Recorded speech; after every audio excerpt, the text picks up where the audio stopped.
இலங்கையில் நடந்தது இனப்படுகொலை என அறிவிக்க வலியுறுத்தி சென்னையில் உள்ள அமெரிக்க தூதரகத்தில் மாணவர் அமைப்பினர் மனு அளித்தனர்.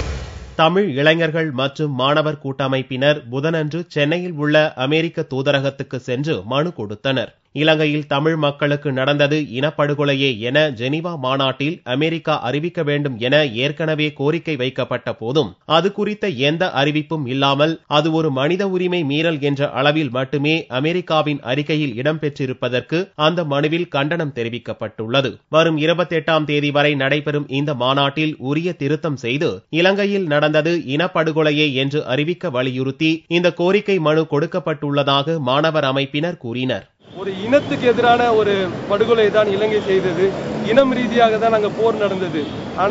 ஆனால் இந்த அமெரிக்க ரெசல்யூஷன்ல என்ன குறிப்பிட்டிருக்காங்கன்னா, நடந்த போர் மத சிறுபான்மையினர், அதாவது ரிலீஜியஸ் மைனாரிட்டிஸ்க்கு எதிராக நடந்தது.